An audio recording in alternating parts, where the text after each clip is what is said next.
All right, hey guys, welcome to excuse me, the Daily Word Bible Study, a plain and simple book by book, chapter by chapter, and verse by verse study through the entire Bible. We are in Acts chapter 15, and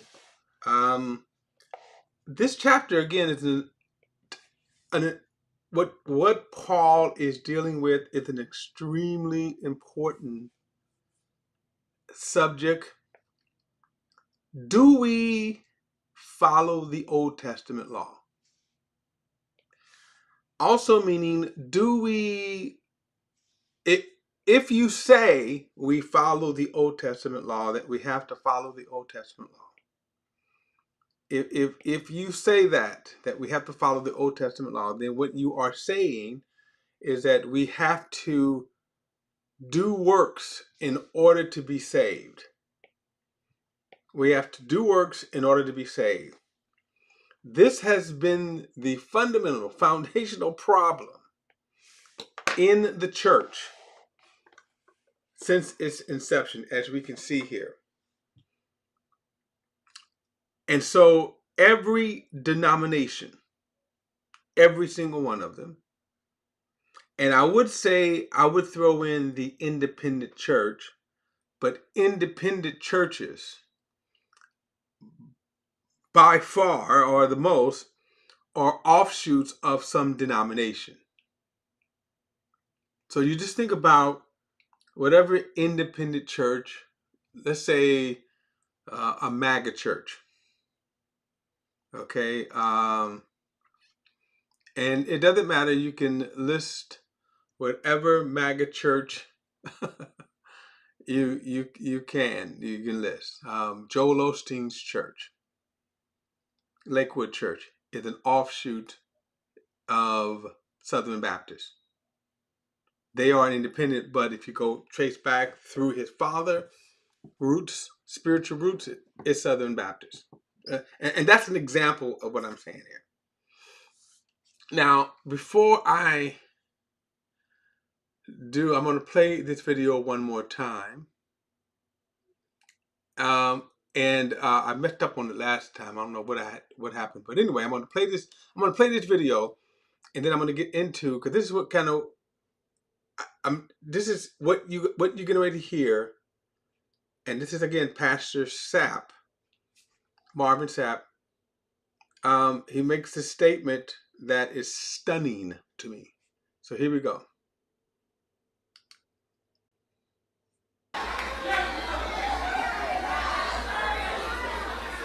I am not perfect. I am progressing.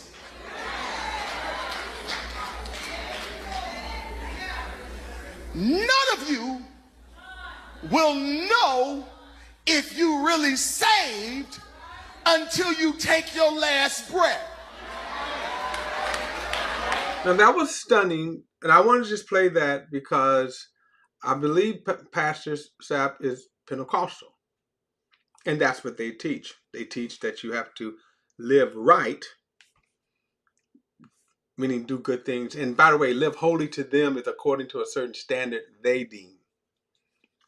And if you do that, they will stamp you as saved. So women can not, depending on the ultra strict holiness, is don't wear pants, jewelry, and makeup.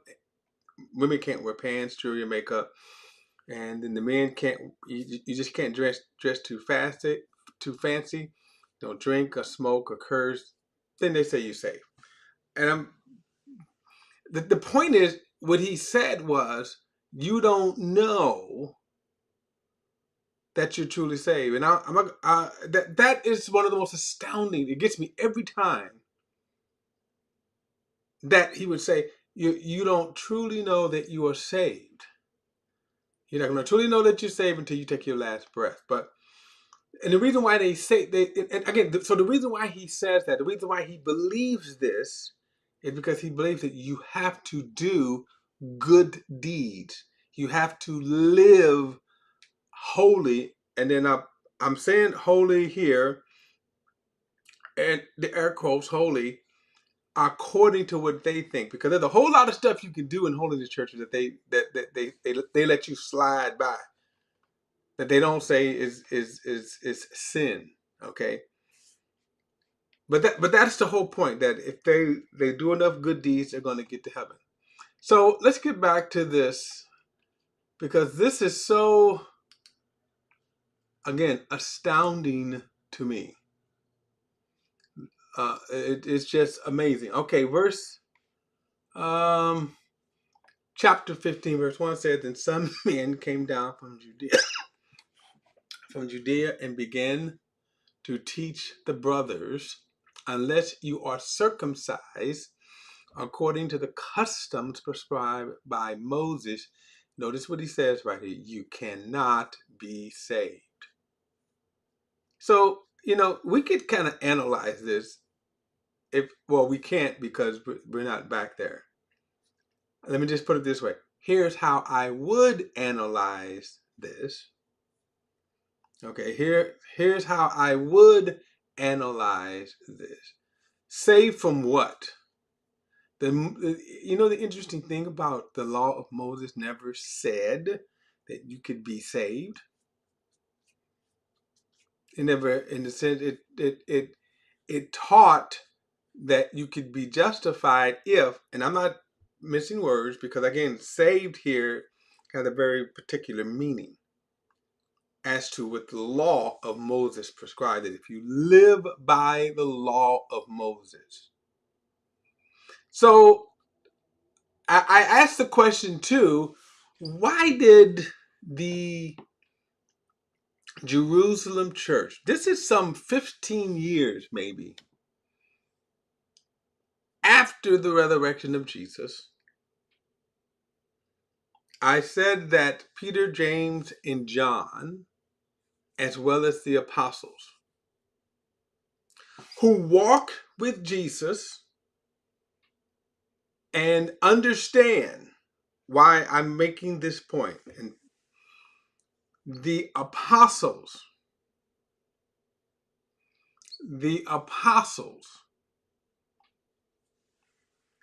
who walk with Jesus, who knew the truth. So, for example, let me go to John.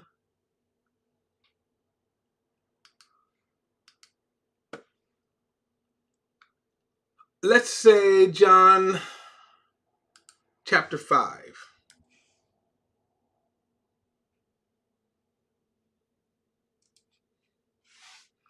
John chapter 5. And this is something, remember, they would have heard.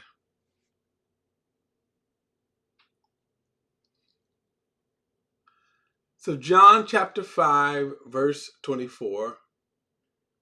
He says, "I assure you, anyone who hears my word and believes him who sent me has eternal life and will not come under judgment, but has passed from death to life."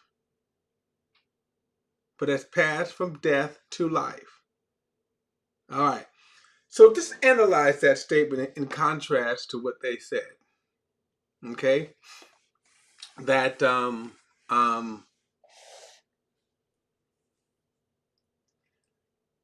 if you hear his word, and then notice this, and believe. You hear his word and believe. Notice what he says. You have eternal life. Not that you're going to get eternal life, but you have eternal life. Okay? You have it. You have eternal life. All right. So, let's see if I can pull up this. Something I want to pull up. But you have eternal life. You have it. Okay. Let's see here. Sometimes I don't like these programs because they don't have what I want. Okay. So, if you hear his word and you believe him, and you hear his word and believe, you have eternal life. Now get this, and you will not come under judgment, but you have passed from death into life. That sentence there contradicts these Judaizers that came. This sentence also contradicts every denomination's view of salvation, especially when it comes to works. Especially when it comes to works. Okay? And I'm looking for a particular one because I want to really contradict something with them. If I can find just where it's at. And it's making me go through a whole lot here. But think about this now. So this is what Jesus says. First he says, I assure you of this. And then he says, if you hear his word and believe, you have eternal life. And there's two things he promised. You have eternal life, and you will not come under judgment. You will not come under judgment or condemnation. Okay? All right. I think I found it. Yes. Okay. And I was right here. So he says, anyone who hears my word and believes, he says, will not, you have eternal life, not going to get, not going to receive, not going to earn. But notice this, you have it right now. So remember what they're saying, you have to keep the law of Moses. If you don't keep the law of Moses and in their way be circumcised, you cannot be saved. So now their brand of salvation doesn't match what Jesus' brand of salvation is. If you hear Jesus' words, you have eternal life. Notice, you will not come under condemnation, but you are passed from death unto life. And so verse 30,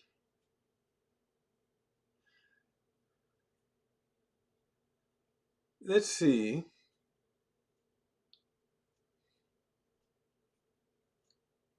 Verse 34, I don't receive man's testimony, but I say these things to you so that you might be saved. Okay, that's what I wanted you to see, because now here is Jesus telling you how to be saved. Jesus is telling you how to be saved, right? So, John, who wrote this, Peter and James and the apostles, the other 9 apostles, they were there.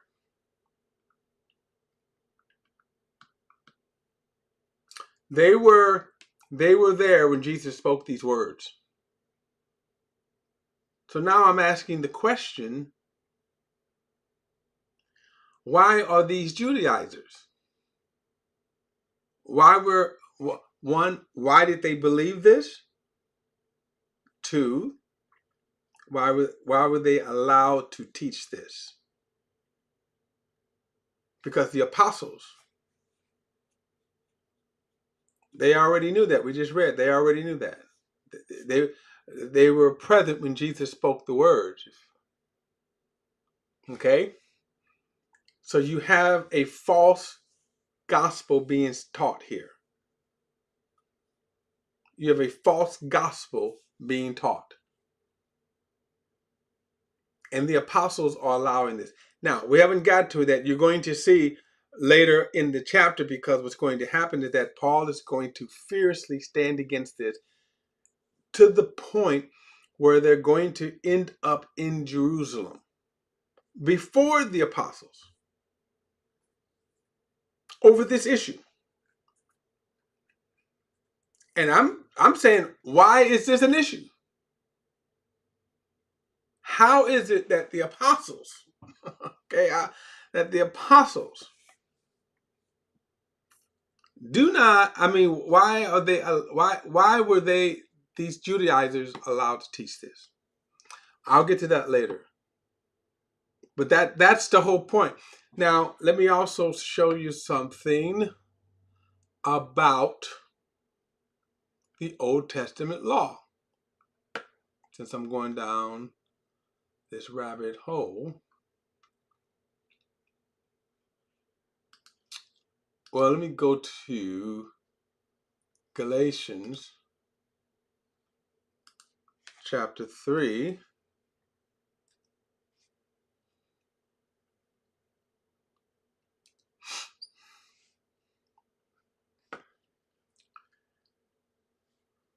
Okay, I'm going to skip down to verse 6. Okay, now Galatians was another issue here, became another issue of law that Paul had to deal with the Galatians, Judaizers from Jerusalem. Came down and again were teaching the Galatians that they had to be circumcised. So now Paul makes this case. He says, just as Abraham believed God and it was credited to him for righteousness. And the reason why this is important is because Abraham precedes the law. He says, then understand those who have faith are Abraham's sons. And now the scripture saw in advance God would justify the Gentiles by faith and told the good news ahead of time to Abraham, saying all the nations will be blessed through you. So those who are of faith are blessed with Abraham who had faith. So now here's what Paul is arguing as an equal apostle to the 12. For all who rely on the works of the law are under the curse, a curse, because it is written, blessed, everyone who does not continue doing everything written in the book of the law is cursed. That's what you have to understand right here. That when you don't keep the law, okay, when you don't keep the law, or put it like this, if you're going to keep the law, you have to keep all of the law perfectly all the time, okay? And let me find squeeze one more verse in here. All right. So notice this, for all who rely on the works of the law are under the curse, because it's written, everyone who does not continue doing everything written in the book of the law is cursed. Now, the reason why this is important because remember, the law is the foundation of every denomination, of every work-based, salvation-based, every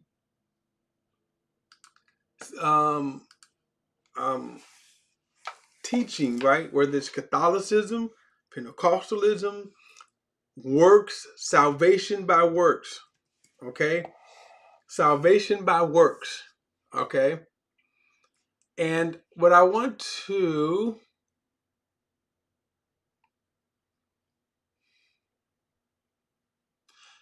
this is in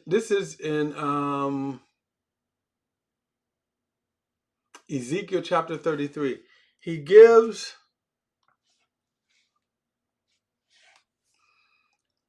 if you think you could keep the law,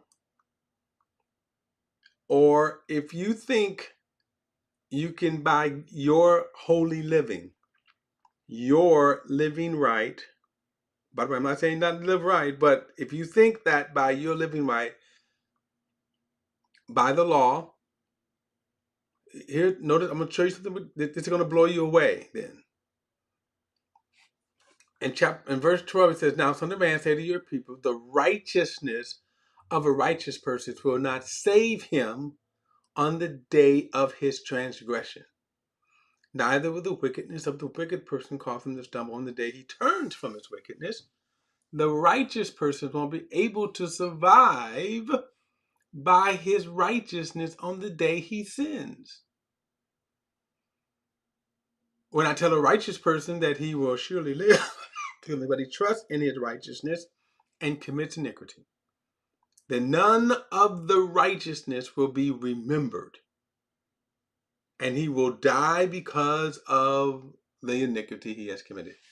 Now, this is a very harsh reality check here. Well, in other words, what he just said was that, let's just say you live 100 years, and 99 of those 100 years you have been living right. You've been doing good. By the way, you can't. But let's say let's say you did. Let's say you met the law standard, the law of Moses standards for 99 years. And then in the 99th year, you sin, you commit iniquity. All of those 99 years are wiped away. Done, gone. All of those 99 years are wiped away. They won't be remembered. Now you say that, oh man, that's not fair. Well, it's not fair according to who? Because God has given you a better way of salvation. See, that's the whole point. That's what they missed when they said that you have to keep the law of Moses. Because basically what they were consigning the Gentiles to, as well as themselves, is not only just getting circumcised. He said you had to get circumcised to keep the law of Moses, or you cannot be saved. You had to do, by that measurement, you had to do a whole lot more. You had to not only get circumcised, but you had to keep all 613 commandments all the time. That if you broke one commandment, then even though you got circumcised, you would have broken the entire law. The entire law. I'm going to squeeze one more verse in, and then I'll pick this back up next time. Let's do this. Let's go to James, and I think I want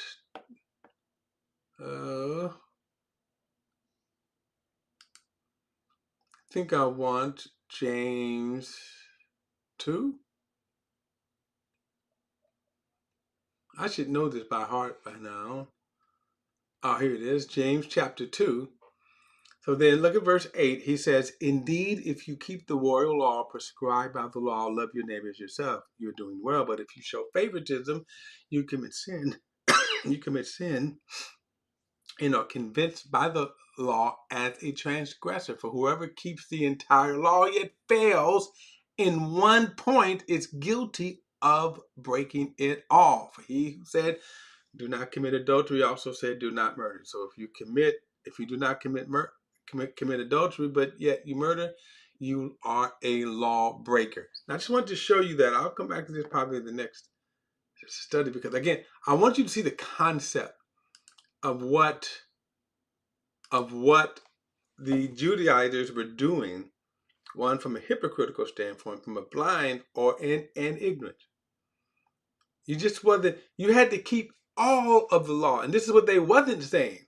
They were fixated on, well, let's just get them circumcised. No. If you're going to say you had to keep the law of Moses, you had to keep the law of Moses, all of it.